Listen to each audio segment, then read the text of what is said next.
Graça e paz, Marta. E aí, meninas, preparadas? Preparadas para a nossa aula de hoje? Amém. Hoje vamos falar de Sara, né? A gente está aí na nossa terceira mulher dos nossos estudos, Mulheres da Bíblia, onde estamos estudando as mulheres da Bíblia de forma cronológica. E cada aula viva a gente está falando de uma mulher. Então, falamos de Eva, a mãe de todo ser humano, falamos de Eva, falamos da mulher de Noé, e hoje vamos falar de Sara, a matriarca de toda a linhagem da tribo de Israel, né? Do povo de Israel, o povo santo de Israel, o povo santo escolhido de Deus. Então, Sara é a matriarca, né? A primeira mãe ali da matriarca, aonde deu origem ao povo santo de Deus. O texto base que eu coloquei para esses nossos estudos está lá no livro de Hebreus, capítulo 11, versículo 11. Abra aí a Bíblia de vocês e antes de começar, capítulo 11, verso 11. Abra a Bíblia de vocês, que enquanto isso eu vou orar.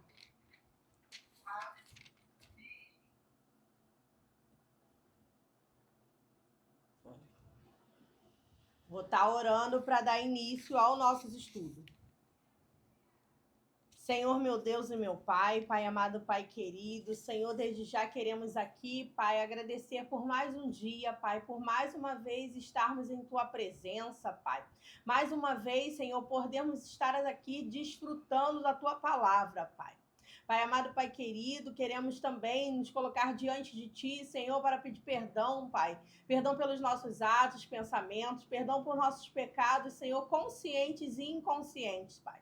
Perdão, Senhor, por todas as vezes que entristecemos o Teu Santo Espírito, Pai. Perdão, Senhor, por todas as vezes que dizemos que vamos Te obedecer, mas não obedecemos, Pai. Perdão por todas as obediências parciais, Pai, pois sei que espera de nós obediência total, Pai. Mas aqui, Senhor, nessa tarde, queremos nos colocar diante de Ti, Pai, para aprender mais de Ti, para aprender mais da Tua palavra, Senhor, para que através de Sara, Pai, essa mulher de fé, Senhor, essa mulher a qual encontra em Sua palavra venha nos edificar, Pai. Que através da história dela, Senhor, possamos reconhecer nossos erros, nossas falhas, nossas fragilidades, fraquezas, Pai, e possamos largar tudo aquilo que precisa ser largado em Teu altar, Pai, para que mediante o Teu Espírito Santo venhamos ser moldadas, Pai, a partir daquilo que Tu queres que sejamos, Pai, a partir daquilo que criou a gente para ser, Pai. Pai amado, Pai querido, então peço a Ti, Pai, desde já, toma-me, Senhor, em Tuas mãos, Senhor, toma meus lábios, Senhor, toma meu coração, a minha mente, Pai, esvazia tudo que é meu, Senhor, e enche tudo que é de Ti, Pai. Põe em meus lábios, Senhor, palavras que vêm de Ti, Pai, palavras que vêm do Teu Espírito Santo, Pai. Não permita, Senhor, que nada aqui venha sair da minha boca, do meu coração, Pai, mas que venha sair diretamente de Ti, Pai. Peço a Ti, Pai, que através dessa palavra fala comigo, Senhor, faz em mim, Senhor, mas também fala através de mim, Senhor, e faz através de mim, Pai.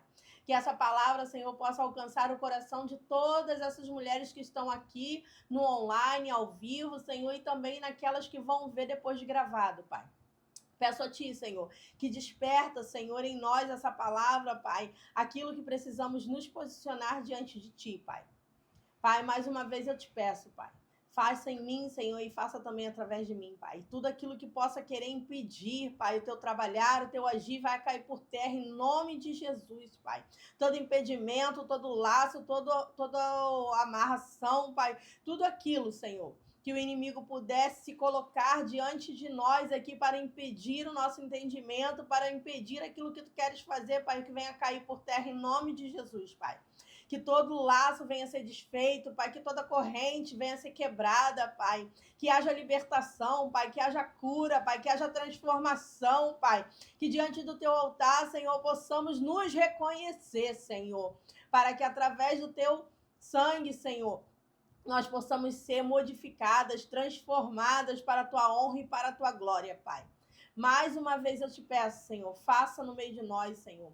Faça-se presente em nós, Senhor. Faça-se presente em cada lar, Pai, em cada coração, Pai. Vai diante dessas mulheres, Pai, que tiraram esse tempo agora para estar diante de Ti, Senhor, dando prioridade àquilo que realmente merece ser priorizado, Pai. Pai amado, Pai querido, cada mulher tem se sacrificado para estar nesses estudos, Pai. Então abençoa, Senhor, derrama, Senhor, sobre a vida delas, Pai. Medidas, Senhor, que somente vem do céu, Pai. Pai, mais uma vez eu te peço, Senhor, fala conosco nessa tarde, Pai. Fala conosco, Pai, que possamos sair daqui transformadas, edificadas, restauradas para a Tua honra e para a Tua glória. É isso que eu te peço e já te agradeço, em nome do Teu Filho amado Jesus Cristo. Amém. Amém. Então, falei aí com vocês para abrir a Bíblia de vocês no livro de Hebreus. Livro não, tá? Carta. Carta aos Hebreus. Aqui vai ser carta. Os livros são lá atrás. Aqui a gente começa a falar de cartas. Então, são cartas aos Hebreus, capítulo 11, verso 11. Tá bom? Capítulo 11, versículo 11, que vai dizer assim: pela fé também, a própria Sara, apesar de não poder ter filhos e já ser idosa, recebeu poder para ser mãe, pois considerou fiel aquele que lhe havia feito a promessa. Então aqui a gente começa a entender por que Sara está aqui no livro dos heróis da fé. Né? A gente conhece a carta aos Hebreus, carta que foi escrita aos Hebreus, porém a gente começa a chamar ele de livro dos heróis da fé, onde o capítulo 11 aqui vai falando de homens e mulheres que foram considerados mulheres de fé, homens de fé na Bíblia. Então Sara está aqui nesse livro, né, como uma mulher de fé. E aonde está a marca da mulher de fé? Aonde está a marca da fé de Sara? Ela foi fiel àquele que lhe havia feito promessas. A gente vai começar a entender na vida de Sara que ser fiel não quer dizer que não seja falha. Vamos decorrer a vida de Sara e vamos ver que Sara falhou, Sara errou muitas e muitas vezes. Mas mesmo assim foi considerada uma mulher de fé, porque é mediante nossos erros, as nossas falhas, que retomamos o caminho e continuamos seguindo e confiando naquele que fez a promessa, sabendo que aquele que fez a promessa é fiel para cumprir. Quando que deixamos ser homens e mulheres de fé? Quando nos frustramos e abandonamos aquele que fez a promessa. Então, Sara foi fiel até o fim, independente das suas falhas e erros, independente das suas angústias, independente das suas dúvidas. Sara foi fiel até o fim. E por isso ela é chamada de mulher de fé. Agora peço vocês que abram a Bíblia de vocês lá no livro de Gênesis. Capítulo 11, 29 e 30. Que vai dizer assim: Abraão e Naor tomaram para si mulheres. A mulher de Abraão se chamava Sarai, e a mulher de Naor era Milca, filha de Arã, que foi pai de Milca e de Isca. Sarai era estéril, não tinha filhos. Aqui em Gênesis 11, a partir do verso 30, do verso 29 ao 30, é a primeira vez que Sara é mencionada. E não é mencionada como Sara, é mencionada como Sarai. Né? Sarai tem como tradução no seu original hebraico minha princesa. Então, o nome de Sara vem dizer que Sarai é minha princesa, tá? Sarai tem como tradução no seu original hebraico a tradução de minha princesa. É assim que a Bíblia apresenta Sarai para nós. E a Bíblia começa mostrando para gente que a maior característica de Sarai é que ela é estéril. Ela não pode ter filhos. Vamos entender aqui que, diferente de Ana, que foi Deus que fechou a madre de Ana, Sarai já é estéril. Sarai é estéril quando Deus chama Abraão, tá? Então ela é estéril. já é uma característica dela. Ela é estéril. Não foi Deus que fechou a madre de Ana. Deus escolheu uma mulher estéril para gerar milagre nela. Em Ana, Deus fecha a madre de Ana para alinhar Ana ao propósito de Deus, tá? Então aqui é diferente. Sarai já tem a sua madre cerrada. Sarai não pode ter filhos. E vamos ver lá em, se eu não me engano, Josué 24. Se eu não me engano, em Josué 24, que aqui a gente se engana quando a gente acha que a chamada de Abraão é ali já fora de Ur dos Caldeus. Mas lá em Josué a gente consegue ver que quando Deus chama Abraão, é impossível falar de Sara sem falar de Abraão, tá? Então, contextualizando o cenário ao qual Sarai está inserida, eu preciso falar de Abraão. Então, lá em Josué, se eu não me engano, capítulo 24, eu não anotei aqui. Lá em Josué, vai dizer que Deus chamou Abraão ainda em Uz do Caldeus, aonde Abraão vivia com sua irmã Sarai, com seu pai, com seu sobrinho e com seu irmão, tá? Eles viviam em Ur dos Caldeus. Então, a gente começa a entender como era esse lugar a qual eles viviam. Sabemos que Abraão ainda é descendente ali da linhagem de Noé, descendente de Sem. Então, eles eram uma família que conheciam Deus, ouviam falar de Deus, por ser da linhagem de Sem, mas viviam em Uz do Caldeus. Uz do Caldeus era uma cidade pagã, tá? Onde tinha outros deuses para ser adorado. A Bíblia vai nos dizer que Terá, pai de Abraão, era fabricante de imagens de deuses. Ele esculpia imagens de deuses. Então vamos entender que isso é uma família que conhece a Deus, mas vivem dentro de uma cultura pagã.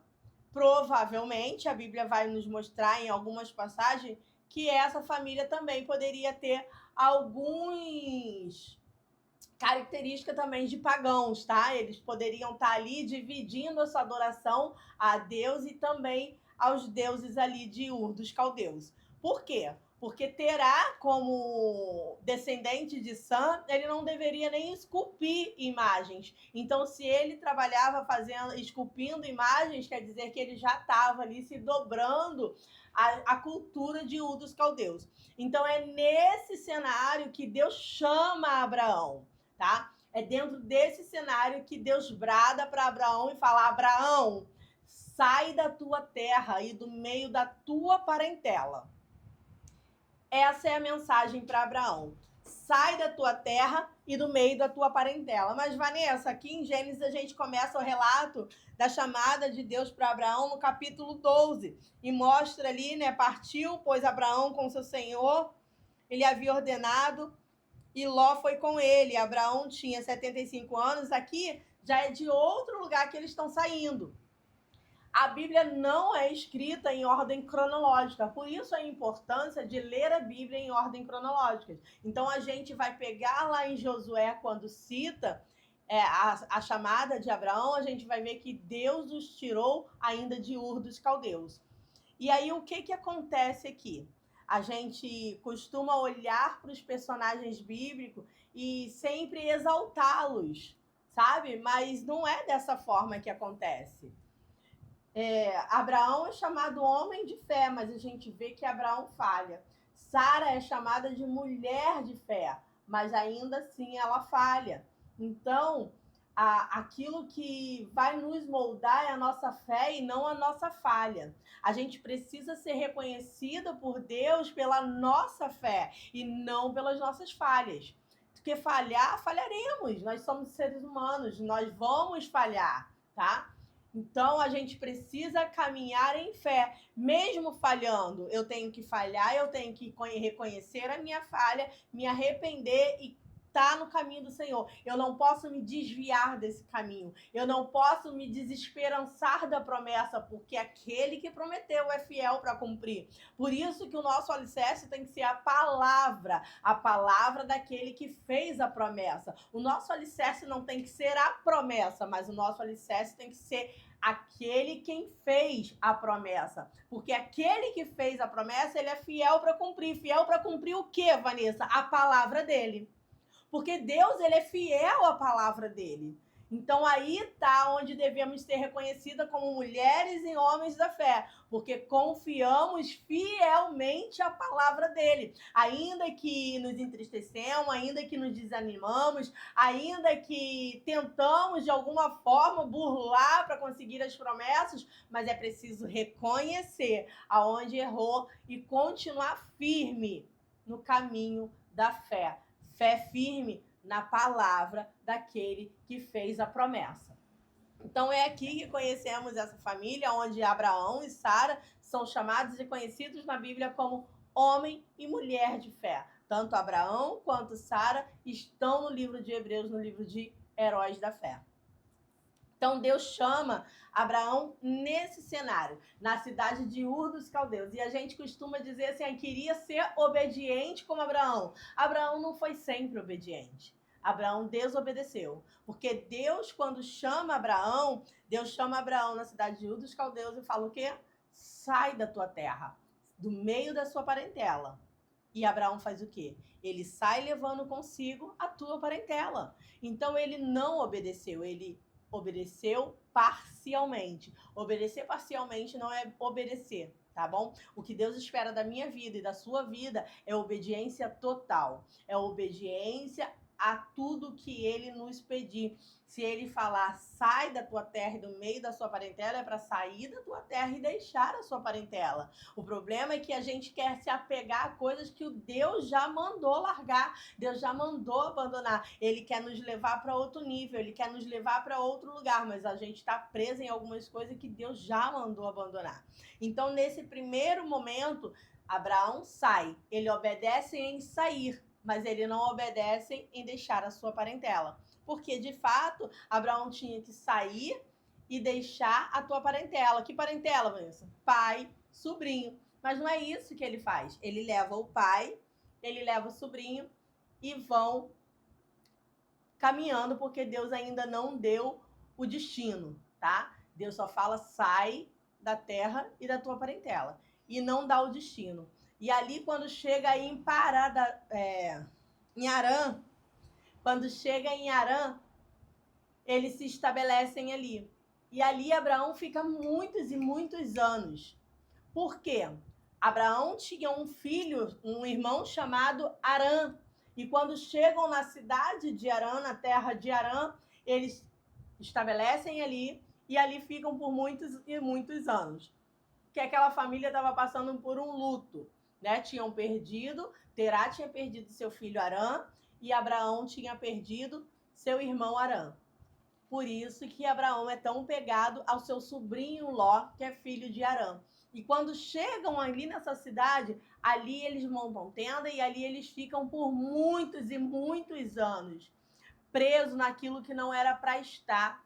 Porque eles estavam fazendo o quê? Onde tem luto, vai ter luto. Se você não viver a tua dor do luto e deixar o luto passar, você vai viver ali presa ao luto. E aonde tem luto, vai ter mais luto.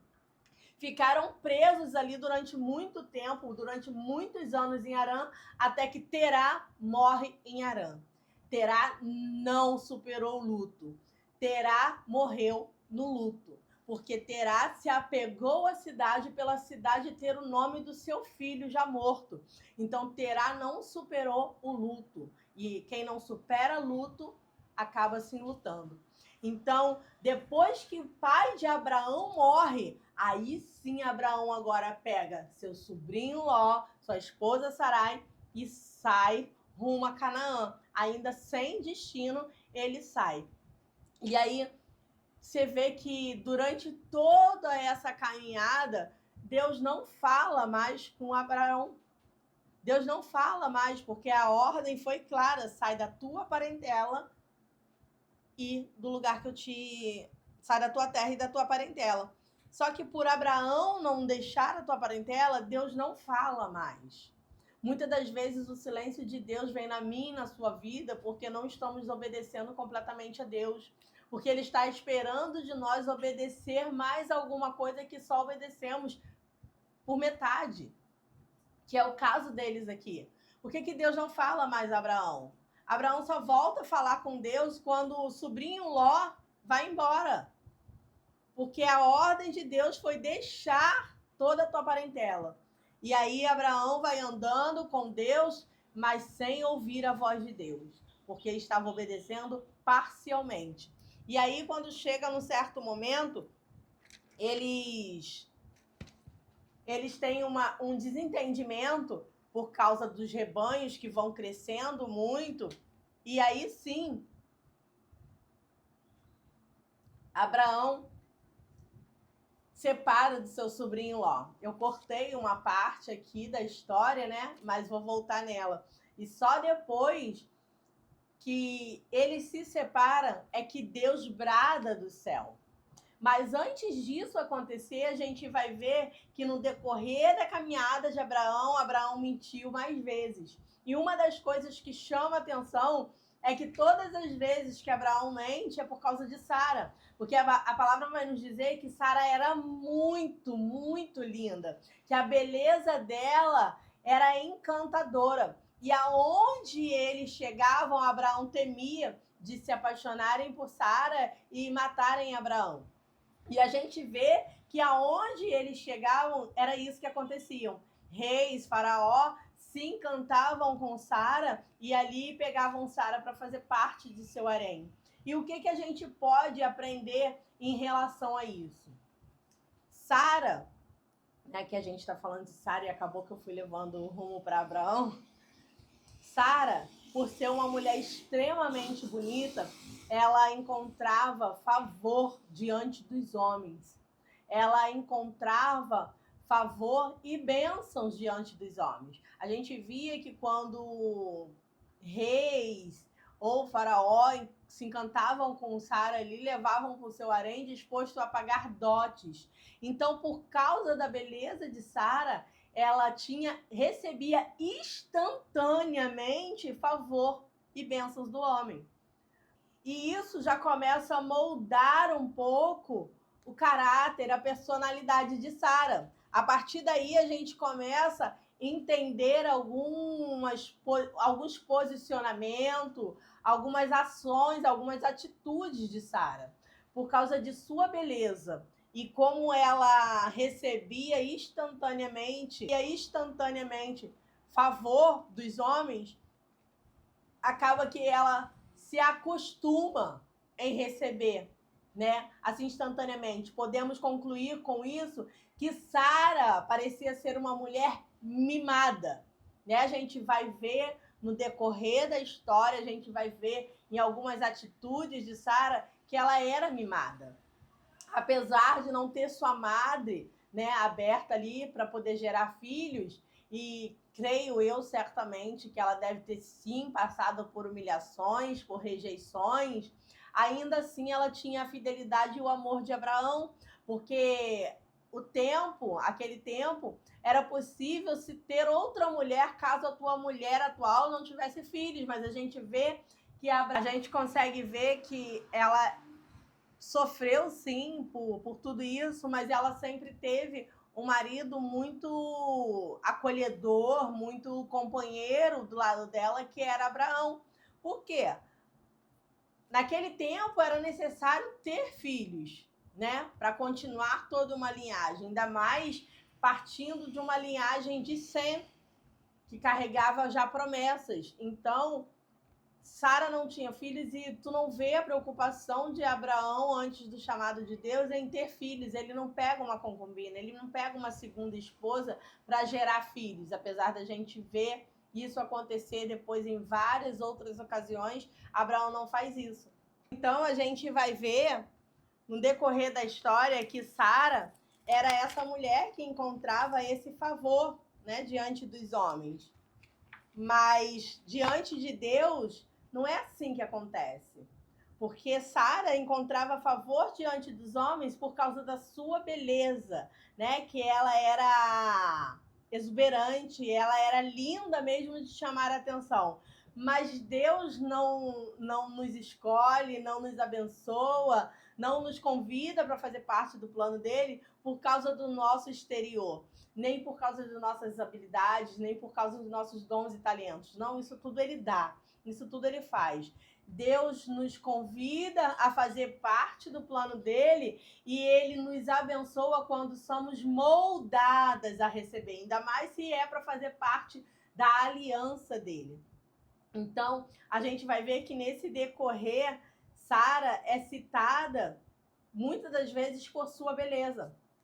Quando Abraão saía ali, em todo lugar que ia, Sara recebia, né, instantaneamente favor e privilégio por causa de sua boa aparência. Mas com Deus é diferente. Deus chama Abraão, Deus faz o chamado a Abraão e promete a Abraão filhos e filhas. Deus faz o chamado e promete a Abraão filhos e filhas. E aí vai passando o tempo e não acontece. E aí a gente começa a ver algumas falhas de Sara. A gente começa a ver alguns desesperos de Sara, né? Mesmo por décadas e décadas e décadas, porque Abraão, se eu não me engano, é chamado por Deus ali aos seus... agora não lembro se era 75 ou 65, mas Sara é 10 anos mais nova que Abraão. Mas só com 90 anos é que a promessa vai acontecer. Só com 90 anos o nome de Sarai é mudado. Agora, com 90 anos, Sarai não é mais chamada de Sarai, mas é chamada de Sara. Sarai deixa de ser a minha princesa, a princesa de Abraão. Ela deixa de ser para ser a princesa. Princesa de quê? Princesa do povo de Deus, né? Ela passa a ser a matriarca do povo de Deus, porque dela nascerá nações e nações. Então ela deixa de ser a minha princesa, a princesinha de Abraão, para agora ser a princesa de Deus. Mas vamos ver que no decorrer disso tudo, esse tempo de espera faz Sara se desesperar muitas vezes. Uma delas é quando o anjo aparece para Abraão e fala para Abraão que, renovando ali a promessa, renovando ali a aliança, a promessa do Senhor, onde ele seria pai, e a palavra vai nos dizer que Sara ri. Sara ri da promessa. É um riso de incredulidade, é um riso de que nem acredita mais na promessa, né? Só que a gente vai ver que o riso de Sara depois é transformado no nome da promessa, porque Isaac quer dizer exatamente isso, ele ri, né? E isso acontece na minha vida e na sua vida. Com certeza eu e você tem promessas, né, que a gente carrega durante muitos anos e às vezes a gente pergunta assim, Deus esqueceu de mim? A gente acha que nem vai mais acontecer, porque o cenário agora parece tão improvável. Porque você vê, Sara já é chamada num cenário já de idade avançada, e aí a idade vai passando mais tempo ainda, então começa a parecer que o cenário é improvável. Na verdade, não começa a parecer que o cenário é improvável. Na verdade, o cenário fica exatamente improvável. Mas é nesse momento que Deus começa a agir, é quando o cenário é improvável. Quando todos vão ver que foi a mão do Senhor que fez. Não foi o homem, não foi a ajuda do homem, não foi a capacidade do homem, mas sim a mão do Senhor.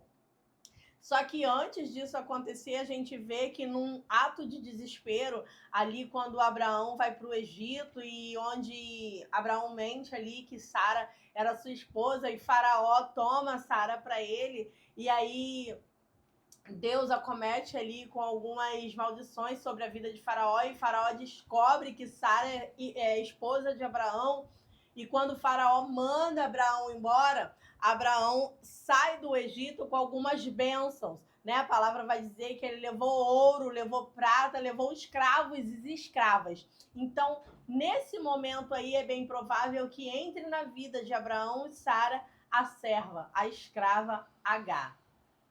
E aqui eu vejo que é o maior problema da vida de Sara é esse período.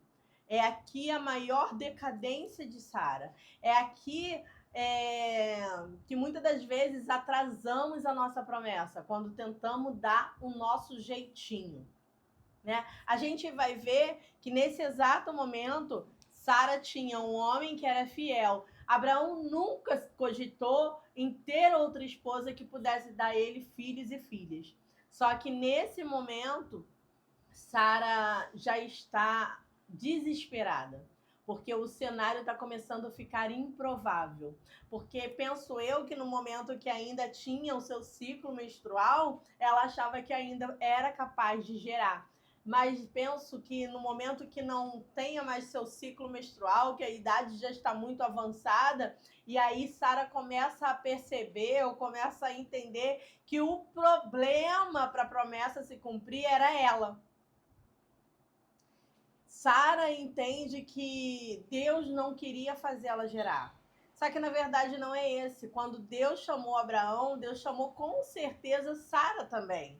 Não tinha outra mulher no plano de Deus, era Sara, porque a Bíblia vai nos dizer que homem e mulher, quando se juntam, uma carne só se forma. Isso desde o Éden. Quando Deus cria a mulher para Adão, é um só que Deus vê. Então, se Deus chamou Sara, se Deus chamou Abraão, certamente Deus chamou Sara. Se a promessa foi feita para Abraão, certamente a promessa foi feita para Sara. E ao contrário também, se a promessa foi feita para Sara, certamente também está incluído Abraão. Deus não ia botar outra pessoa, juntar outra pessoa para entrar nesse plano dessa promessa. Mas aí agora, nesse momento que sai, chega um momento que Sara entende que ela é o problema.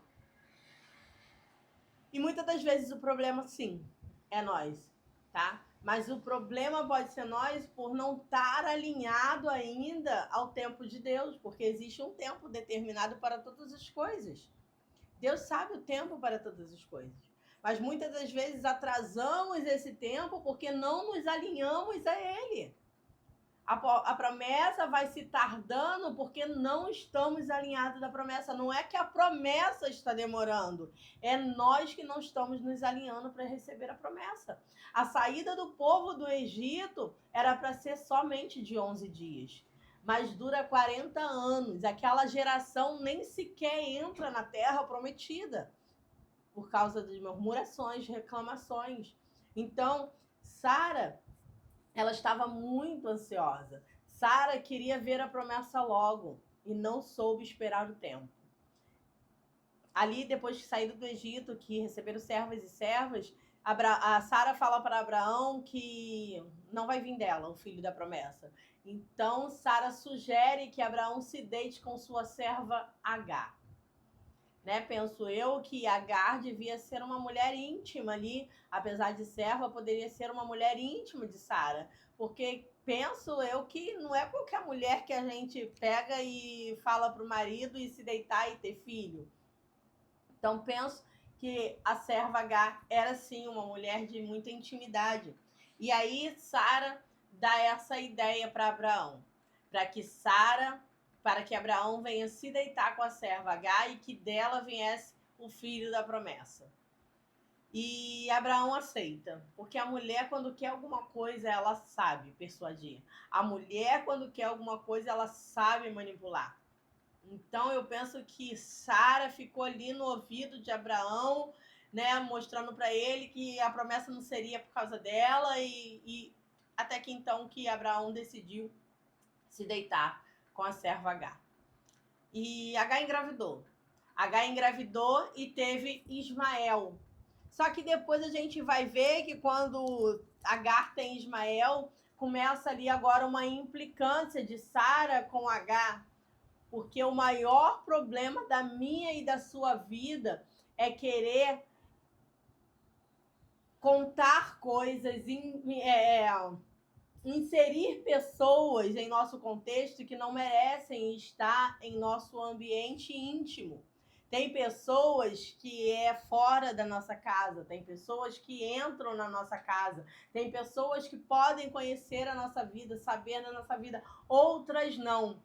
E aí Sara dá uma intimidade para Agar, a qual Agar não era chamada para essa intimidade. E aí você acaba dando poder para quem não merecia tal poder. Muitas das vezes Deus tem uma promessa para você de abrir uma empresa. E aí você chama para a sociedade alguém que nunca foi para ser chamado, nunca fez parte do plano de Deus chamar tal pessoa para essa tal sociedade. E hoje você se depara com um problema com teu sócio.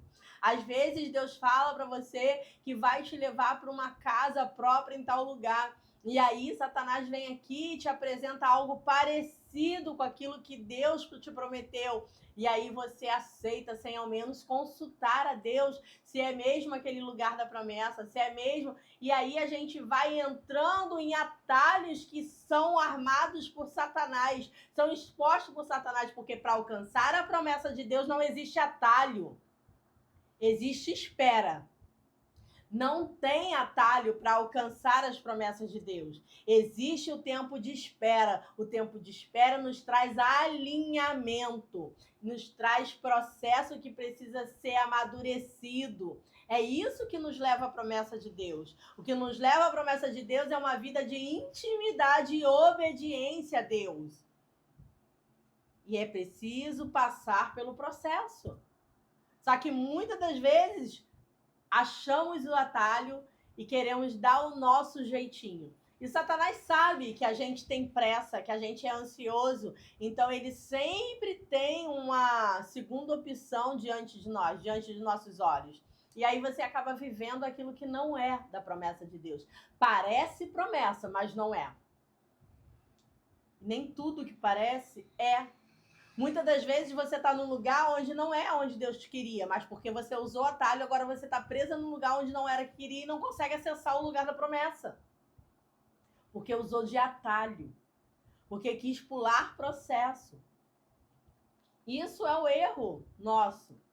Então, quando Sara põe H nessa história, agora ela tem um problema. Em vez de gerar promessa, ela gera problema. Porque todas as vezes que botamos as nossas mãos para dar um jeitinho de alcançar as promessas de Deus, não alcançamos promessa, alcançamos problema. E quem quer lidar com problema, né? Ninguém quer lidar com problema. E assim foi Sara. Não quis lidar com problema. Quando H estava ali, já com Ismael no colo, começa a inveja, começa a implicância. Só que você gerou o problema. Agora é necessário lidar com o problema. Durante um tempo, penso eu, que Sara ficava ali, ó, apurrinhando a cabeça de Abraão para expulsar H. Mas não expulsa, né? Abraão não expulsa H.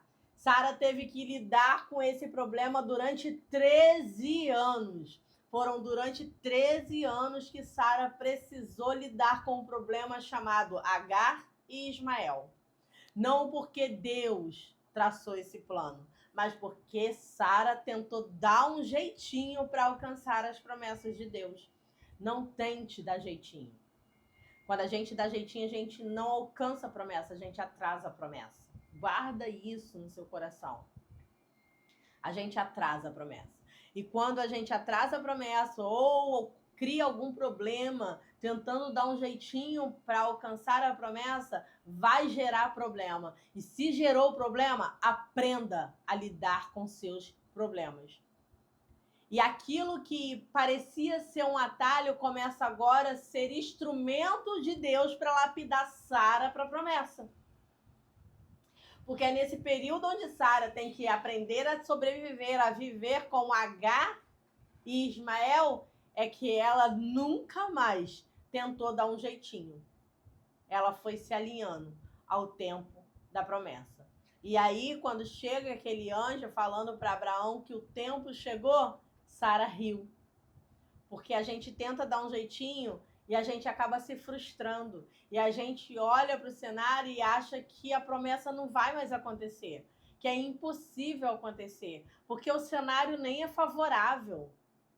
Só que eu e você servimos um Deus que não precisa de cenário favorável.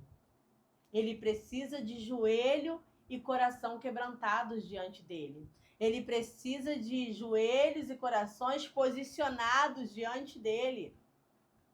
É isso que ele quer de mim e de você, para que em nós possa gerar a promessa. Porque a promessa ela está pronta. Somos nós que não estamos pronta para essa promessa. E agora Sara ri.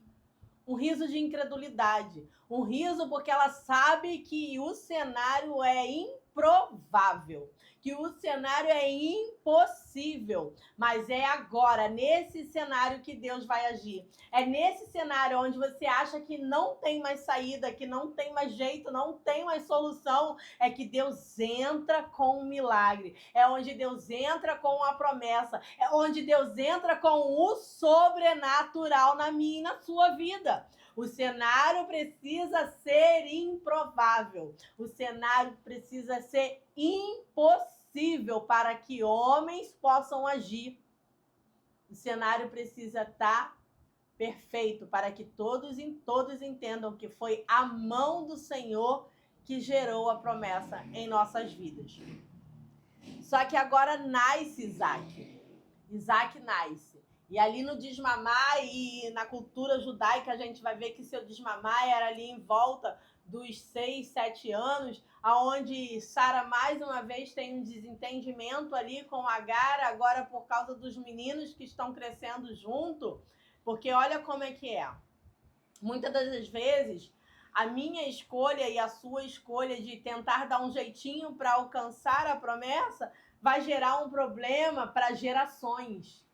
É um problema geracional, porque o jeitinho que Sara deu gerou um problema para mim e para você hoje, que são os ismaelitas. Uma guerra acontece em Israel porque Sara deu jeitinho. Sara tentou dar um jeitinho. E hoje existe uma guerra interminável, aonde virá uma falsa paz para destruir ela. Mas virá também, após essa falsa paz, uma verdadeira paz que porá fim de uma vez por toda nessa guerra, que é a guerra entre Israel e os árabes, os povos israelita, né? Então a gente vê aí quais são as consequências da minha escolha e da sua escolha quando tentamos dar um jeitinho. Chega de dar jeitinho. Eu já tentei dar muito jeitinho na minha vida. E eu posso ter certeza que tudo que eu consegui foi arrumar problema. E lidar com problema é muito difícil. Lidar com problemas gerados por nós é muito difícil. É mediante esses problemas que vamos nos amadurecendo, vamos nos realinhando. E quando a gente não aprende com esse problema, a gente gera mais problema. E aí vai gerando mais problema e isso vai atrasando o nosso tempo de promessa. Então, nesse momento onde elas se desentendem, agora sim Abraão, com autorização de Deus, despede Agar. Despede Agar e seu filho Ismael. Isso fica para um outro momento, outro estudo onde vamos falar de Agar. Agora o foco é Sara. Então, nesse momento, Sara agora sem Agar, sem Ismael, ela vive o tempo da promessa. Ela vive o tempo que Deus sempre teve preparado para ela. Mas por causa da nossa ansiedade, por causa da nossa incredulidade, por causa da nossa persistência de querer fazer do nosso jeito, por causa da nossa teimosia, por causa de algumas coisas que fomos moldadas a partir da nossa vivência, porque onde Sara chegava, ela recebia favor e privilégio dos homens instantaneamente. Mas a promessa do Senhor não vem sobre a mim e sobre a sua vida de forma instantânea. Ela tem processo. Ela tem tempo de espera. E uma coisa que eu aprendi com Deus, que eu tenho aprendido com Deus, é o tempo da espera. Eu estou passando por esse tempo da espera. Espera da promessa. Mas no Salmo 119, no seu verso 49 e 50, salvo engano, vai dizer que o salmista se angustiou pelo tempo da espera. Porque se angustiar pelo tempo da espera faz parte. Errar como Sara errou faz parte. Mas se hoje temos aqui a história de Sara, é para que não venhamos errar como ela. A gente consegue olhar para a história dela e entender que dar jeitinho gera problema. Então não precisamos errar como Sara errou. Precisamos aprender com Sara a não errar, mas sim a esperar. E aí, com o salmista, eu consigo entender, né? No Salmo 119, no versículo 49, ele diz que está angustiado pelo tempo de espera. Mas no verso 50, ele vai dizer assim: mas é em tua palavra que me vivifica. Porque é na palavra do Senhor que precisamos nos manter firme. E é aí que entra Hebreus 11. Por que Sara é reconhecida como uma mulher de fé? Porque ela se manteve na palavra de quem fez a promessa, ainda que incrédula, ainda que achando que o cenário é impossível, ainda que ela pensasse e risse de que seria impossível a promessa acontecer. Mas, contudo, ela não duvidou da palavra.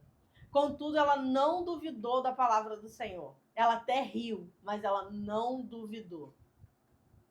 Então, que hoje possamos aprender com Sara e também com o salmista, que se angustiar por causa do tempo da espera faz parte. Se entristecer, se desanimar, faz parte. O que não faz parte é a gente perder a fé na palavra de quem fez a promessa. Porque se tem uma certeza que temos, que a fé é o firme fundamento daquilo que não se vê, mas crê. Nós não vemos a promessa na nossa mão, mas cremos infinitamente. Cremos de uma forma inabalável em quem fez a promessa. Então, precisamos entender de uma vez por todas que a nossa fé precisa estar firme na palavra daquele que fez a promessa, na palavra daquele que prometeu a promessa, porque é sobre a palavra dele que ele é fiel. E se ele prometeu na minha vida e na sua vida, ele é fiel para cumprir, independente do cenário, independente das circunstâncias, independente da atualidade, independente do governo, independente do cenário a qual estamos inseridos. Se você tem uma promessa, somente creia e se mantenha firme na fé, porque aquele que prometeu é fiel para cumprir. E tenho certeza que ele vai cumprir na minha e na sua vida também. Alguém tem alguma dúvida? Alguém tem alguma coisa a perguntar sobre Sara, sobre Abraão? Quiser abrir aí o microfone, fazer pergunta, tirar dúvida. A Natália não entrou, né? Vamos lá, meninas. Nada de pergunta, nada de dúvida. Alguma coisa para acrescentar que você tenha visto nos seus estudos e queira, acrescentar? Nada, meninas? Se não tem nada, então tchau. Foi maravilhoso o nosso estudo. Espero vocês no próximo estudo, onde falaremos da serva Agar. Tá bom? Beijo, beijo. Glória a Deus, Eline. Beijo. Tchau, meninas. Até o nosso próximo estudo.